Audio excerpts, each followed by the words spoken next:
simple suture is the most common technique used for wound closure. First, grasp the needle at the junction between the proximal and middle thirds of its curve. Insert the needle into the skin at a 90-degree angle and bring it out at the same angle on the opposite side. Make sure that both the depth and width of your bites are equal on each side of the wound. The skin edges should be slightly everted. This can be achieved by making the bite wider at the deepest part of the wound than at the surface. Remember, this technique is not suitable for high-tension closures.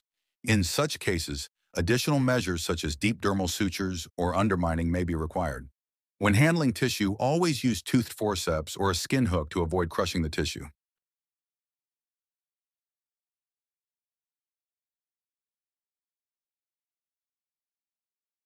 The simple buried suture is used for placing deeper sutures to reapproximate the skin before applying the final skin closure, which is usually done with a visible suture. We start deep and move upward to the superficial layer within the dermis, taking care not to pierce through the skin surface. On the opposite side, we do the reverse, entering superficially and going deep. Make sure that the needle enters and exits at equivalent depths on both sides, maintaining symmetry. At the end, both ends of the suture lie deep within the tissue. It is important that both ends are on the same side of the loop so that the knot can be buried properly. When tying the suture, gently pull it along the length of the wound. This technique helps to distribute tension evenly across the skin, making it easier to approximate the wound edges and achieve a smooth, well-aligned closure.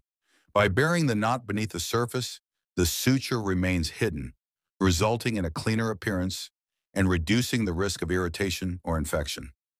This completes the simple buried suture technique.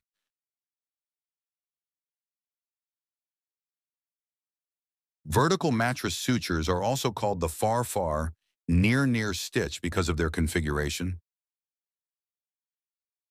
You begin by inserting the needle far from the wound edge, passing it deep beneath the dermis, and then exiting far away on the opposite side, keeping the same distance on both sides. Next, you turn the needle around and perform the near-near pass, entering and exiting closer to the wound edge.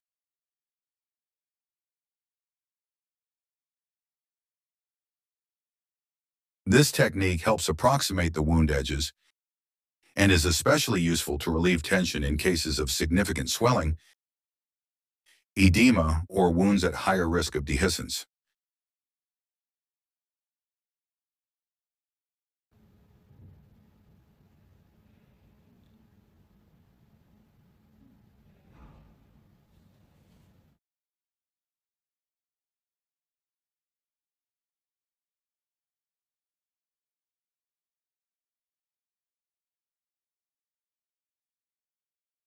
A horizontal mattress suture is a technique where two stitches are placed in the same horizontal plane next to each other. You can think of this as being similar to placing two simple sutures side by side.